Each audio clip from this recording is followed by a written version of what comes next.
Good evening, everybody, and welcome to Trasna Natira this evening. This is a mini celebrations. This is our 100th lecture of 2020. So little did we know, I suppose, back in March when we started this, that we'd be in extended lockdown for most of the year. But in fairness, thanks to all the lecturers that contributed this year, I think we put it to good use. Delighted to be joined by author, poet, and historian Joseph McCoy this evening.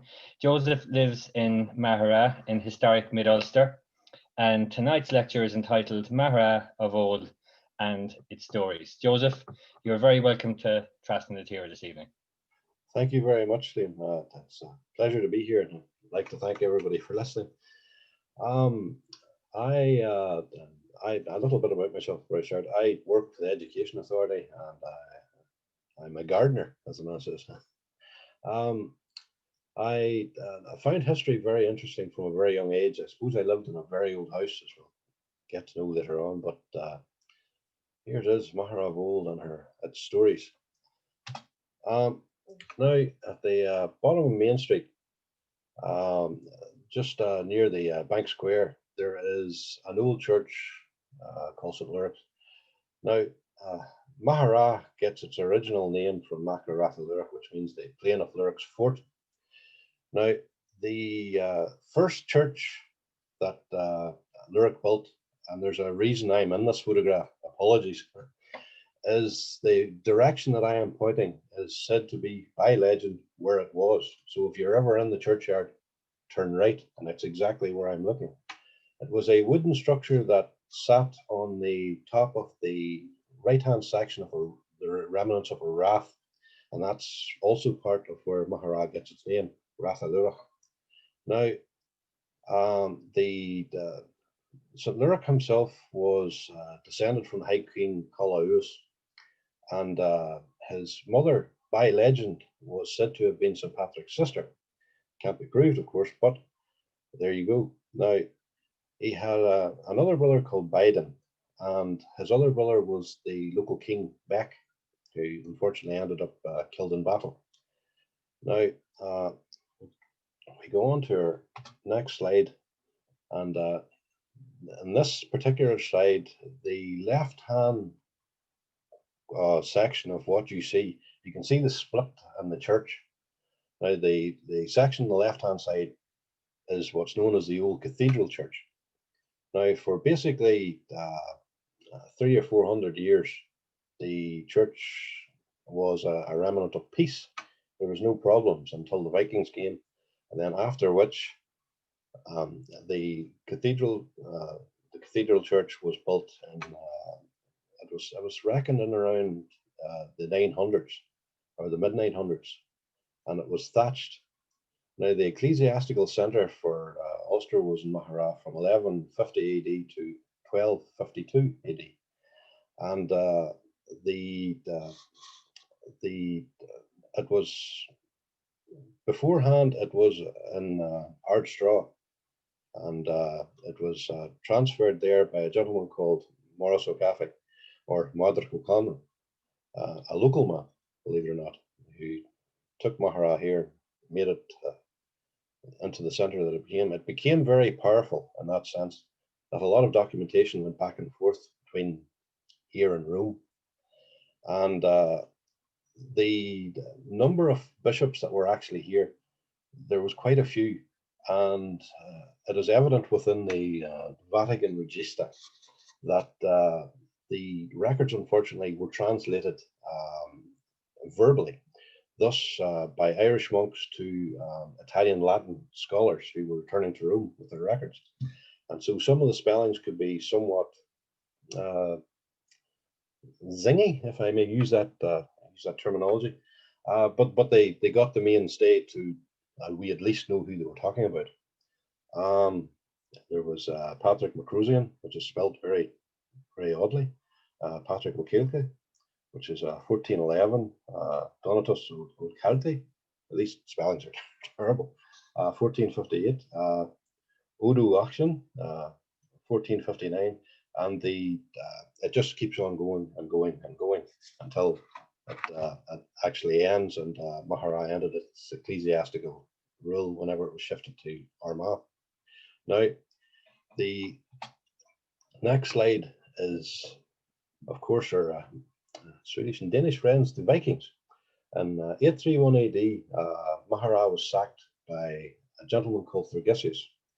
Now, Thurgesius was a Scandinavian king who basically sailed 3 fleets into Ireland, one up the Bann, the one to which he accompanied.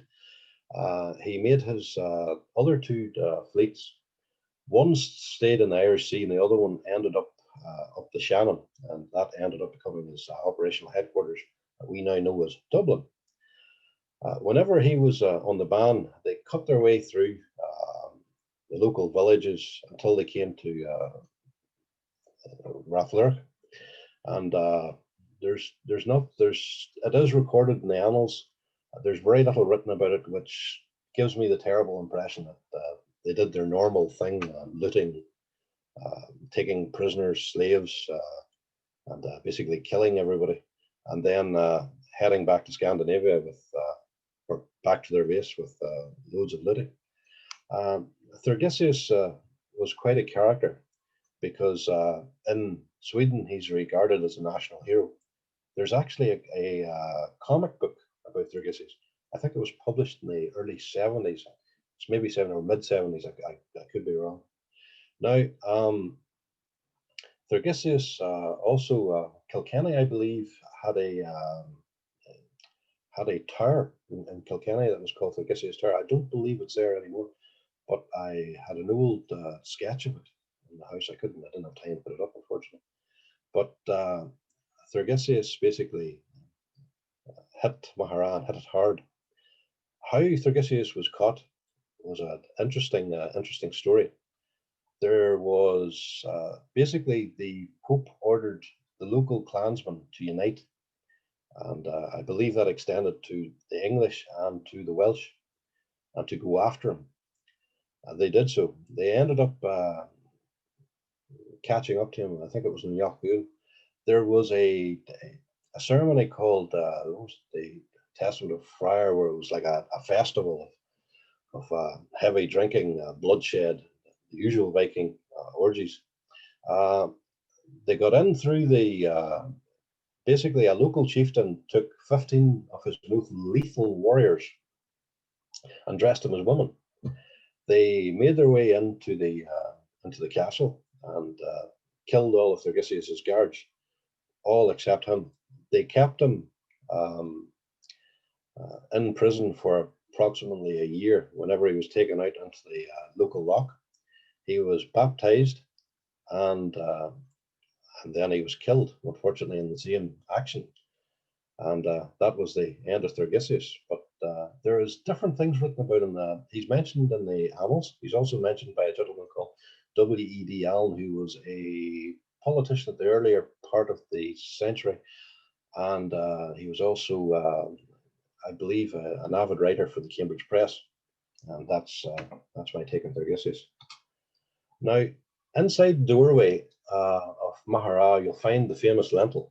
The Lentil itself is said to date from the 12th century, or the 11th century. Well,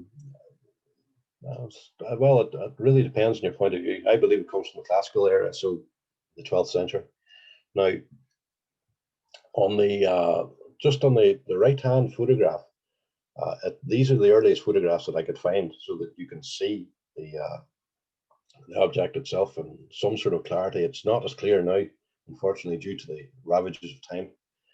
You can still see the 2 legionaries, Longinus and Eugantius, of the Old Testament, leaning on either side. You have 11 apostles. Of course, Judas Iscariot is, of course, missing, which was quite common in Celtic Christianity. This is a scene from the Gospel of St. John, and the book that it comes from is written by the eminent Professor Arthur Kingsley Porter, who was one of the finest experts in medieval architecture who ever existed. He studied architecture of all medieval periods from all over the world, and the book itself was the photographs were taken in 1930. The book itself was called The Crosses and Culture of Ireland, which is by Arthur Kingsley Porter. It was published in 1931, which is where the photographs come from. It was then republished in 1971, 1972. I'm not 100% sure. It is within that time period anyway. The right-hand section is the Bishop's Cruiser or the Declaration, and there's also a bishop at the top-hand corner, which is behind the row of people watching, if you can see later on.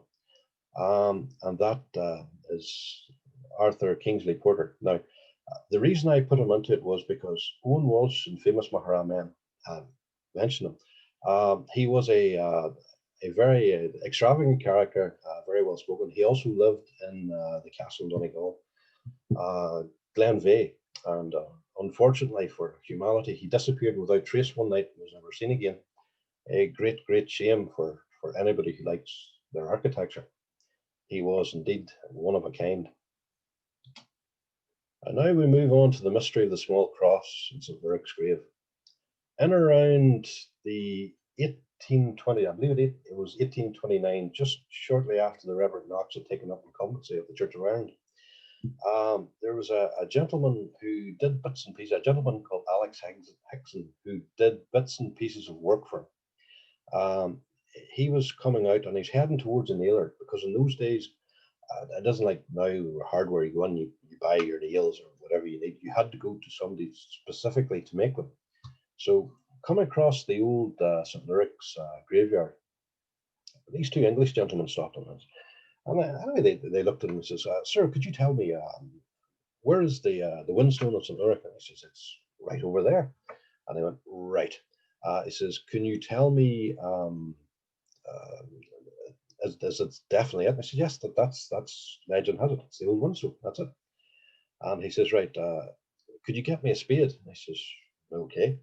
So he went into the next field, and there was a gentleman, Cassidy, digging potatoes in the field, and he said to him, "Come on." So they headed in, and they handed the two English gentlemen a spade, and he handed him a crown and said, "Listen, go and have a jar, and then come back again. We'll give you back your spade." So they headed off to Davy Crockett's, had half jar, divvied up what was left of the half crown between them, came back again, and anyway, they were shoveling the soil back into St. Luric's grave, and he started to think this is not good. When he saw a handkerchief from the side of the mound blowing up, they saw this small Celtic silver crucifix, a small cross, and he said, "We're right." So they filled in the grave, handed him back the spade, and then made their way off. So anyway, he's walking back with the nails, and he says, "I need to say something to the Reverend Knox, who was an antiquarian at that time. He collected relics, and he wrote about the antiquity of the local area. This could concern him." So he looked about for about half an hour until he found him in his study, and he told him what had occurred.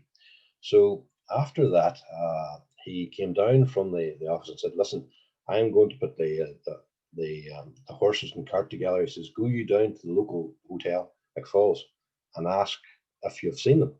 So he did just that, and he went down to McFall's, and old McFall said to him, "Look, whether to Marafelt or to Castle Dawson, I do not know where they've gone, but they've gone." So him and the minister set off in their gig to Marafelt, where no word could be heard of them.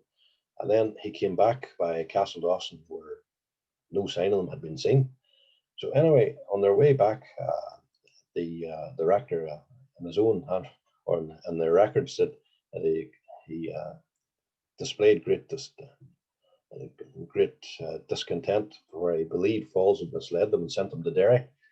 And but what I believe happened was that the rector himself would have written in the book of antiquity, especially for the Ulster archaeological societies and different other magazines.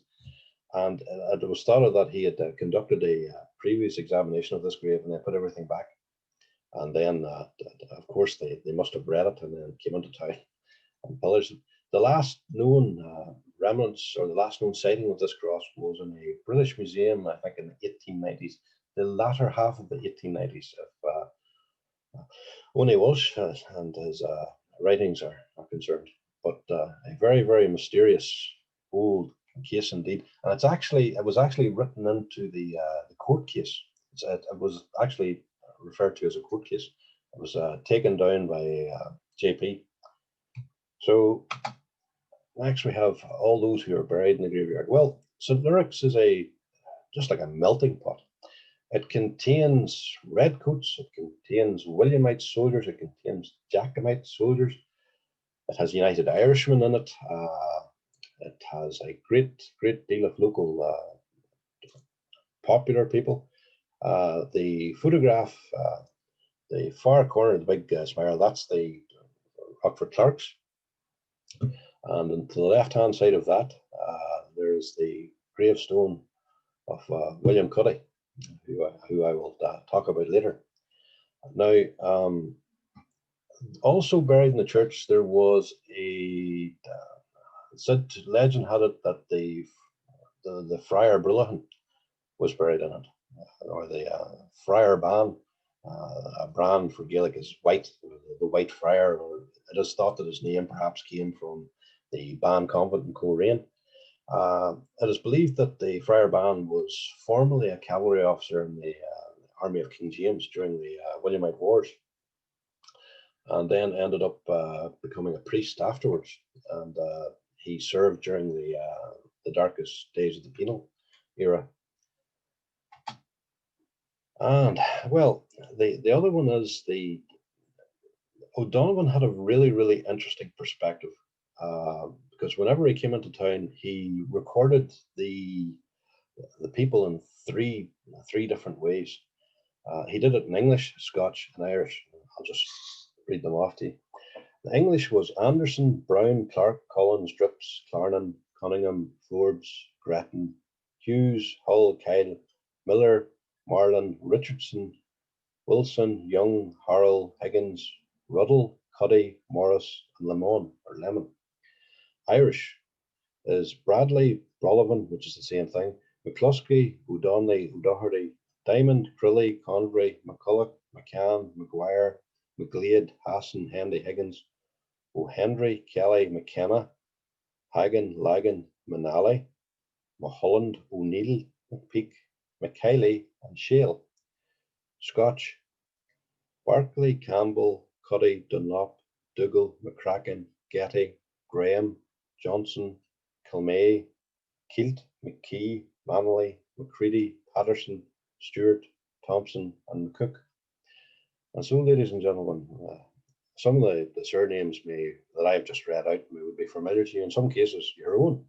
And in some respects, the people who are alive and living and working in Maghera today, perhaps not so different from the people who are buried here once were, and make up, as I put it earlier, in earlier terms, the rim of the movable boundary, and it's the hub of Maghera, St. Luric's.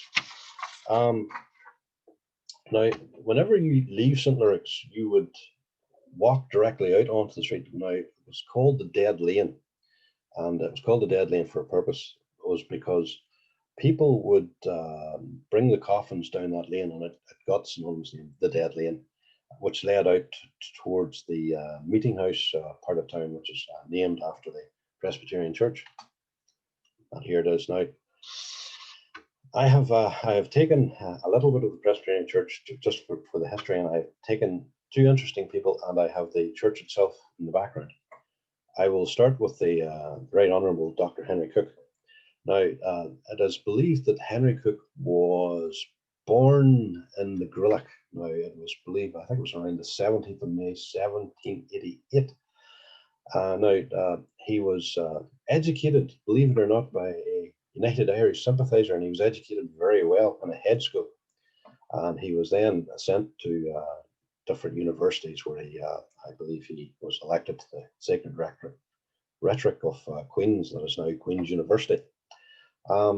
He was an opponent of Daniel O'Connell, and he was also a supporter of Irish emancipation, believe it or not. And he died on the 13th of December and was said to have one of the biggest funerals that Belfast had ever seen, without any doubt at all. There's newspaper articles the length of your arm about it.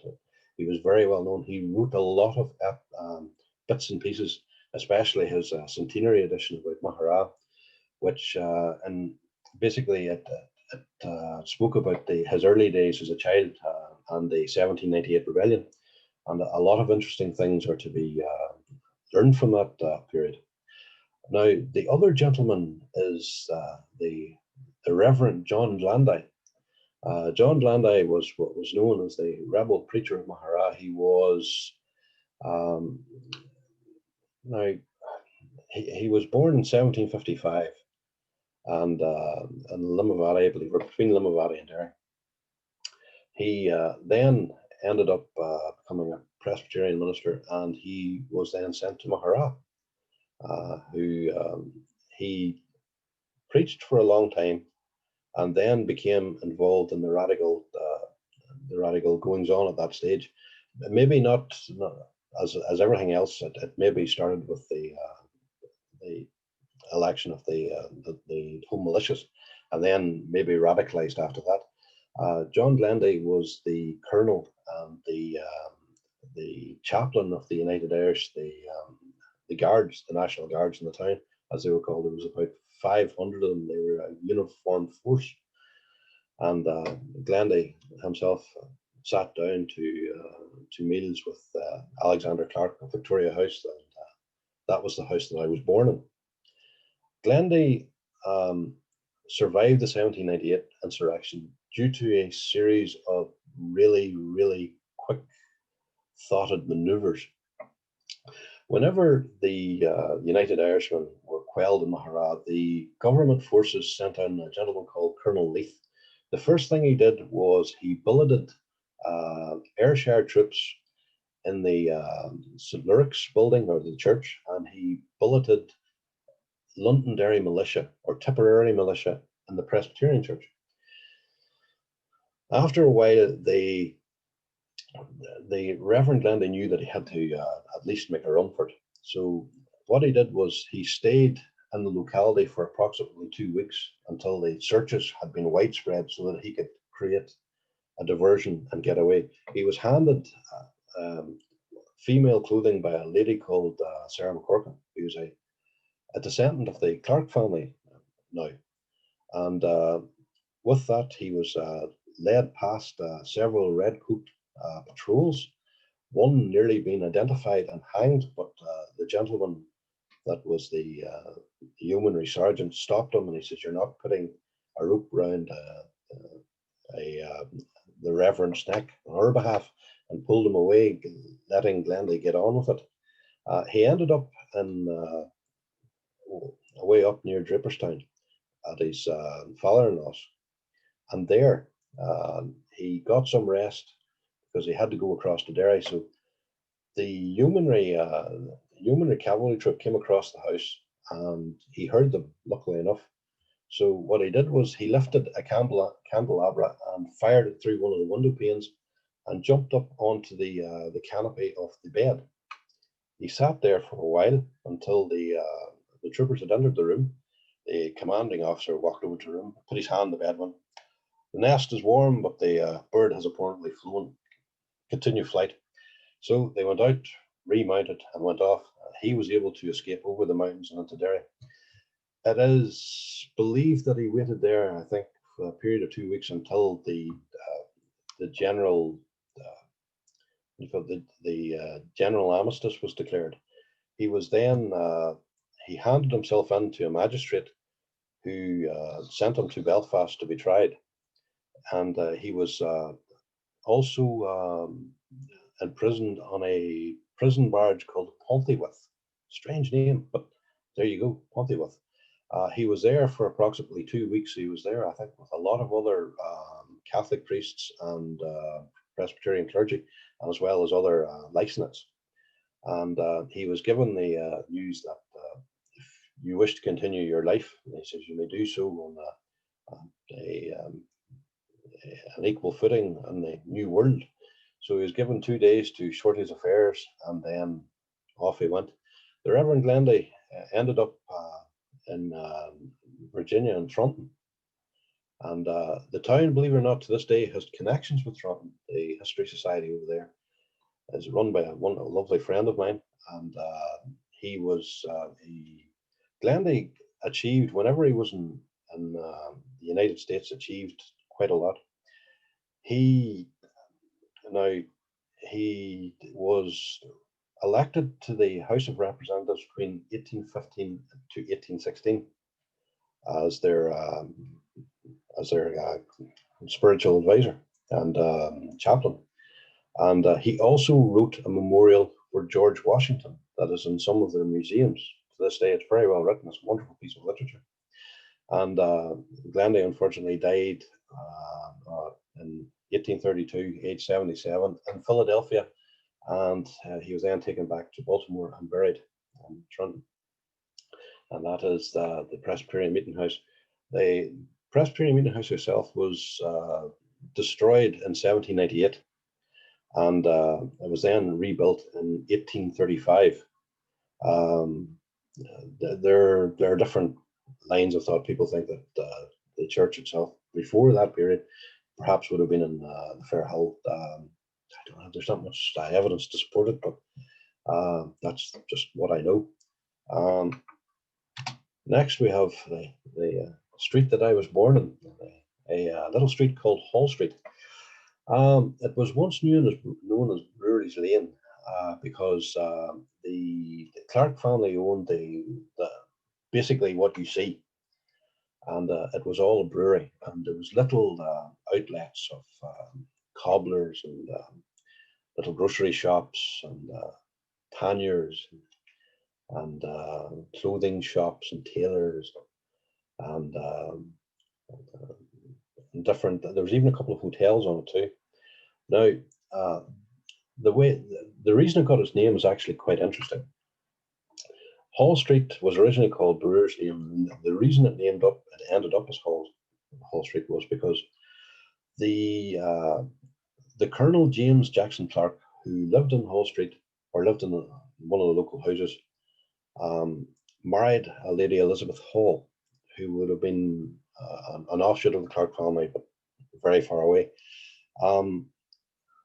In memory of herself and in celebration of their marriage, the street was renamed Hall Street, and it was locally, whenever I was younger, it was called the Bottleneck, because in the early 70s, the top of the hill had a little narrow bottle end, and you could just go through then up onto the main street, but it was very, very narrow. It was fantastic to ski down too during the snow. So that is how Brewery Lane ended up as Hall Street. Now, the mechanisms between of the brewery are on the top right-hand corner, which would have been parts of the old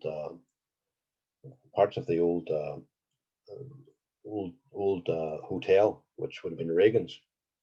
And the other parts of it were on the left-hand side and up on Fair Hill.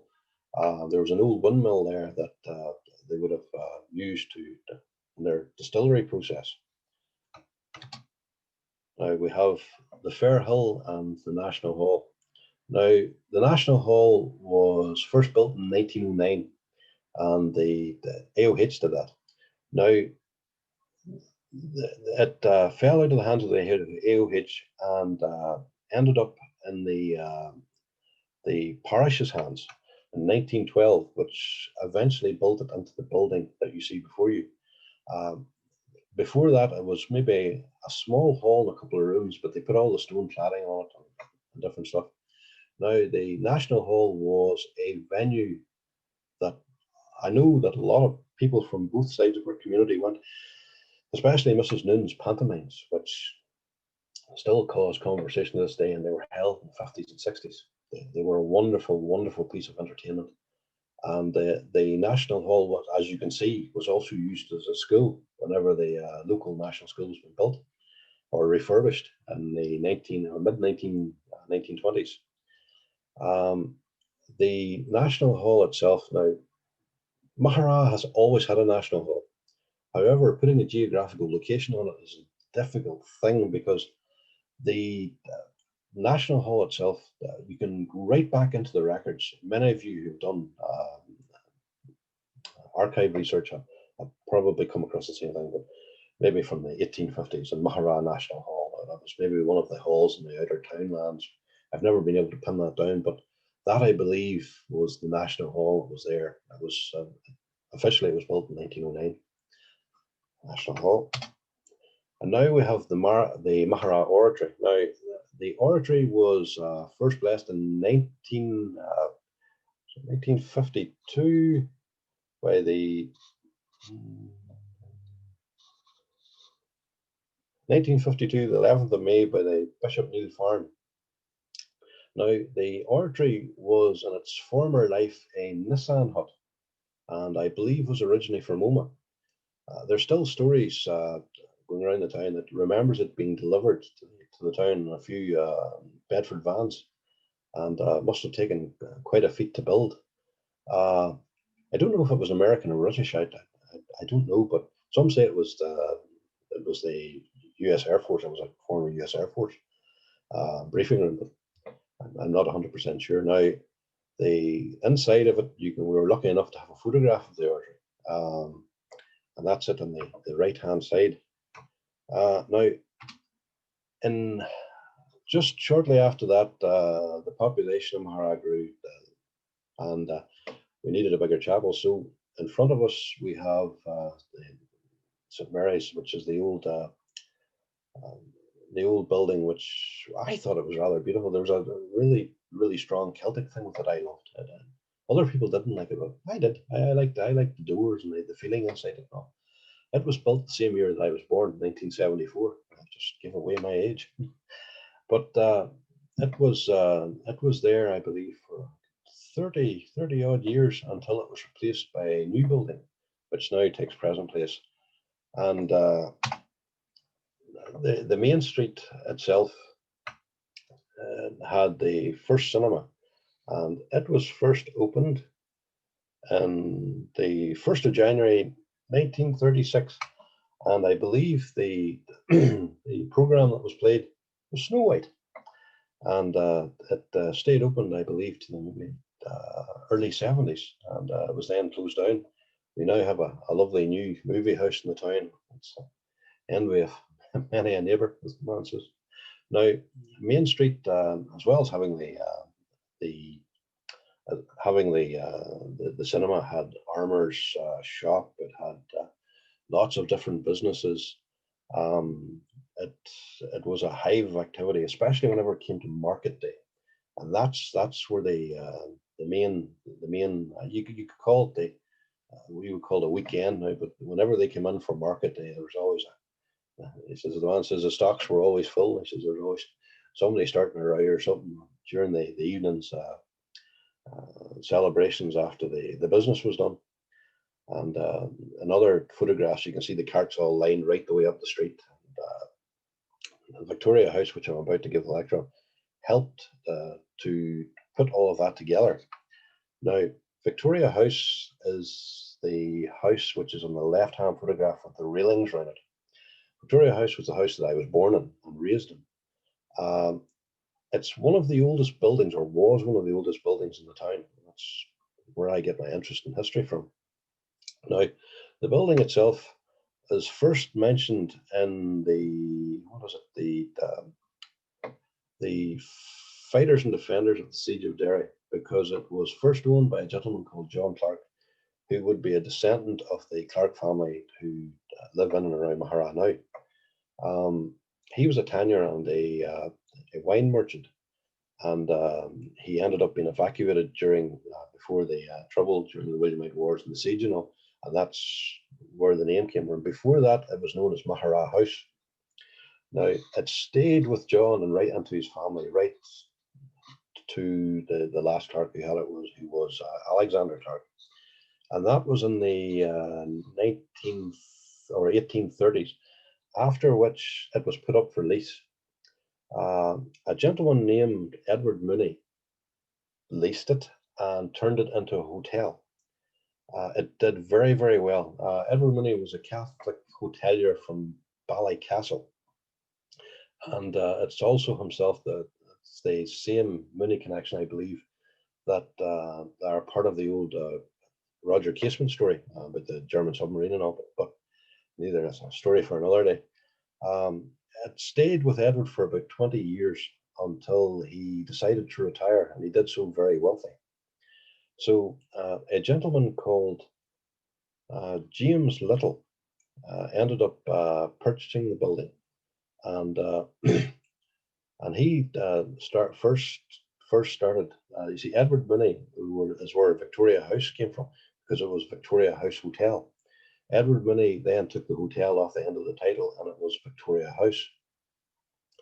And he used the top end as the manor house, and the other echelons of it for his business, which also incorporated the seed and grass seed market in the town, which there is a famous poem by the James O'Kane. Now, after that, the grain seed market itself became very, very popular, and James died in the 1890s.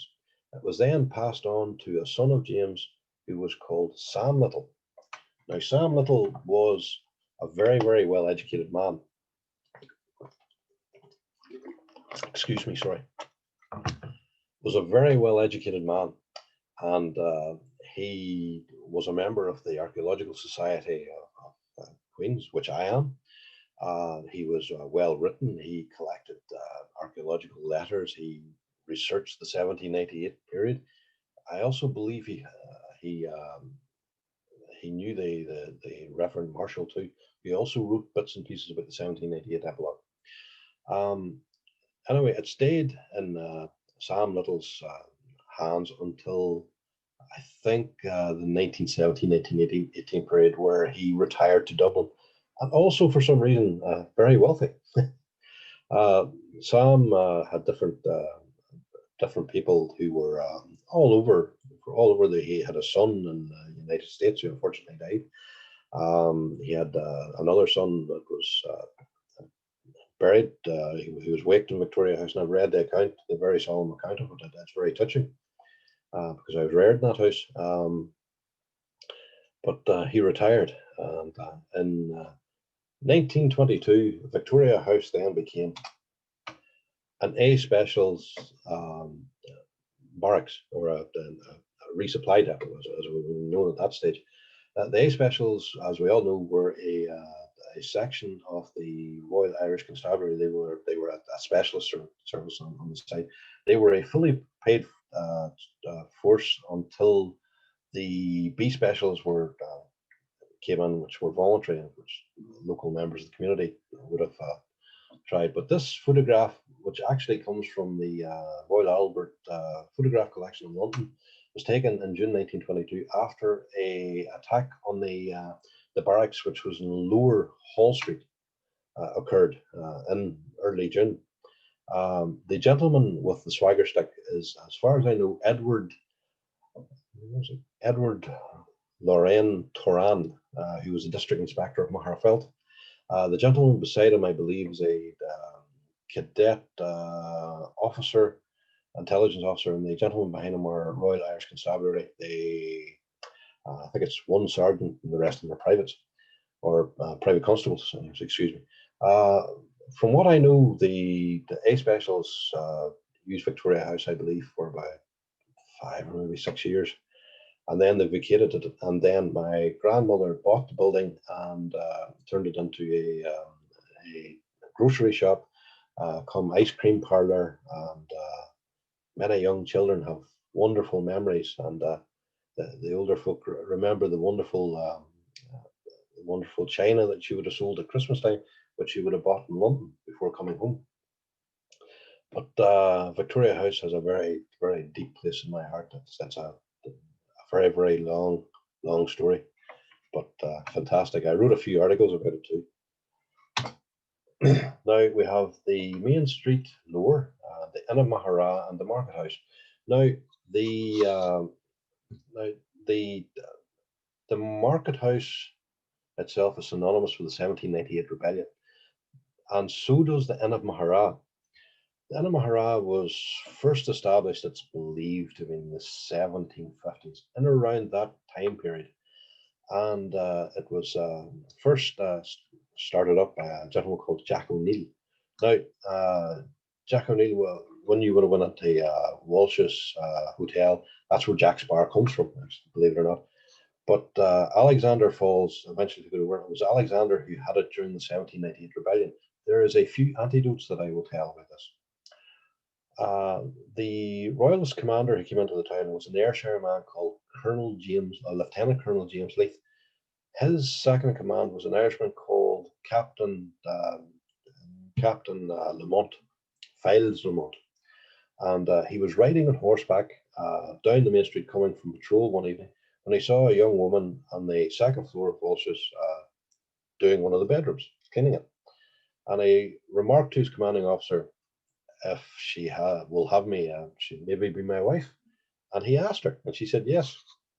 There is a testimony in this in the Church of Ireland registers where he was married because of the tail end of the penal laws. The church service, they were married by a local Catholic priest, but the service was officiated by the Church of Ireland rector, a man with the name Clutchworthy Sudden, I believe it's Sudden, and it's in the parish records, and they were married. And I was able to find a couple of relatives a few years ago, and I was able to put them in one of the rooms just out looking over the main street whenever they came to Maghera on a visit a few years ago, and it was a wonderful time for everyone. It was a wonderful piece of history and nostalgia, and doesn't time take us all back to square one.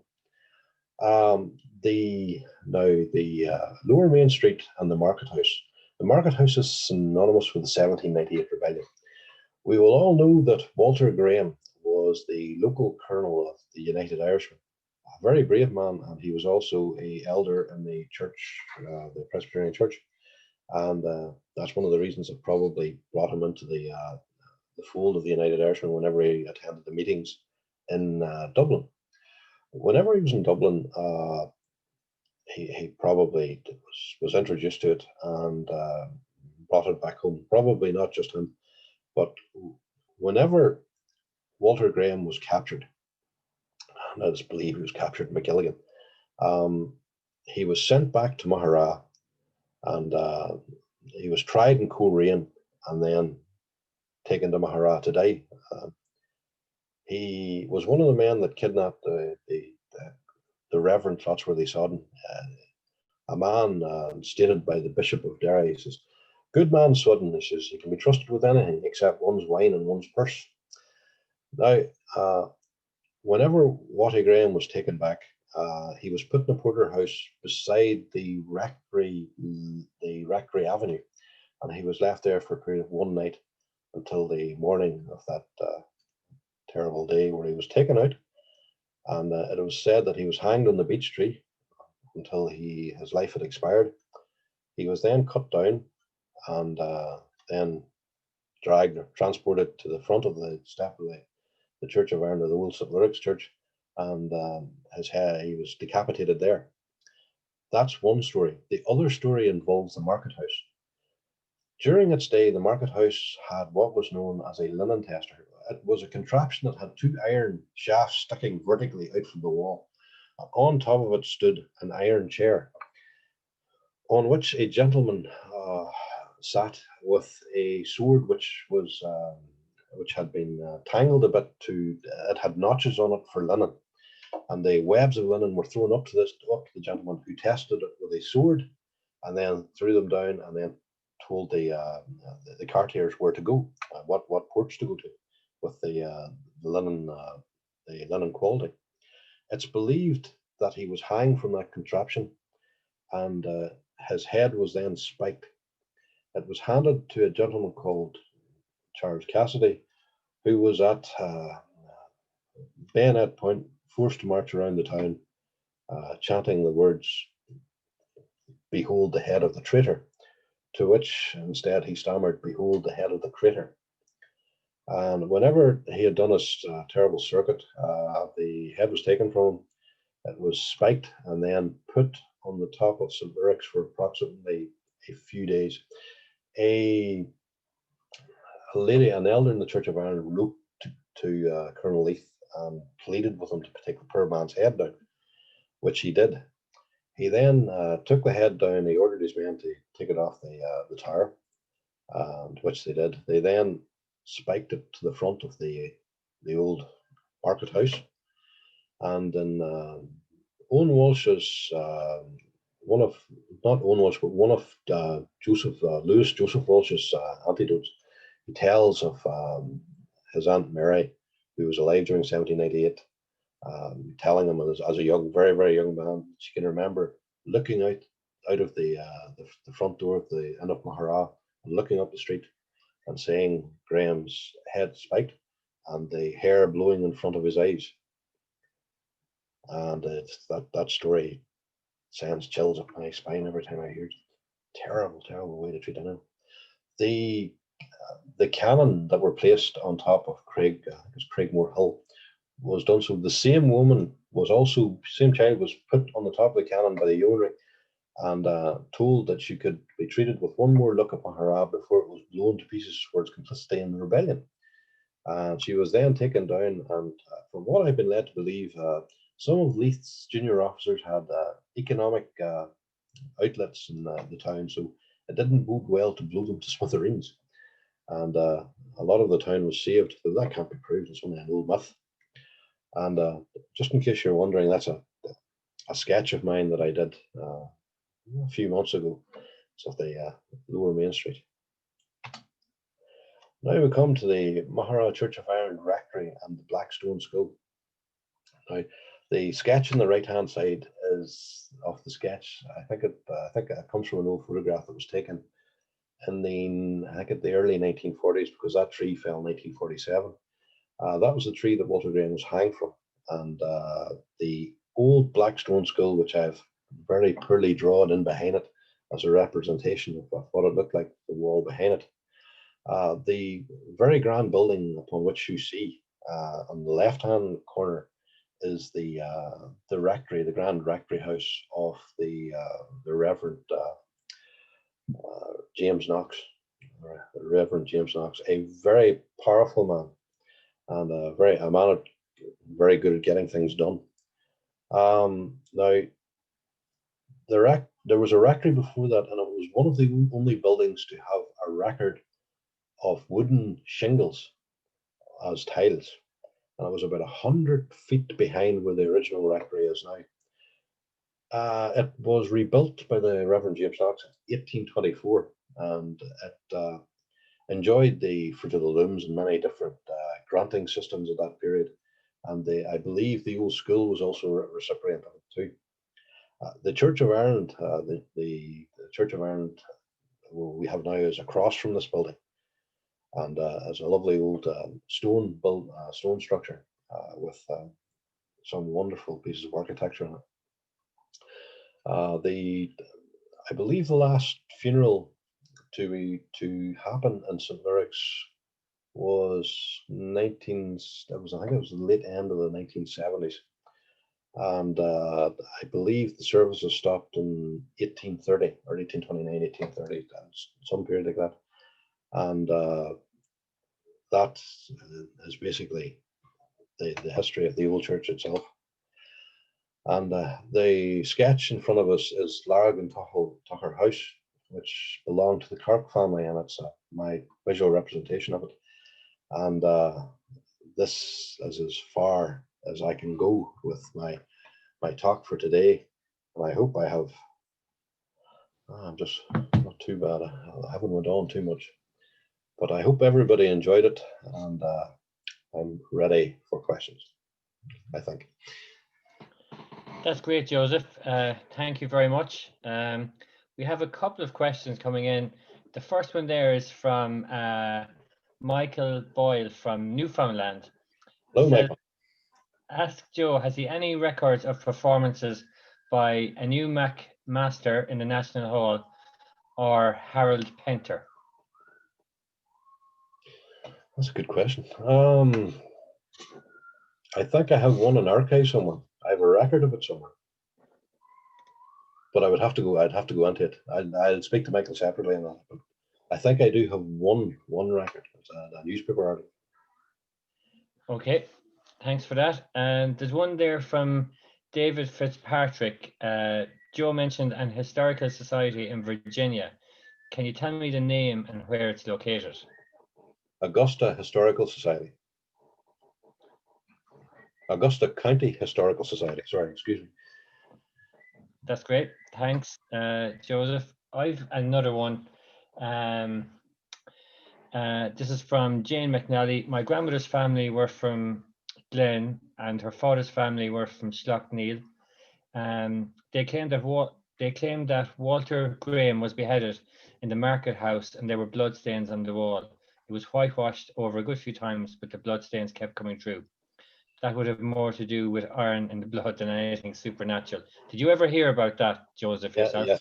There's several old tales.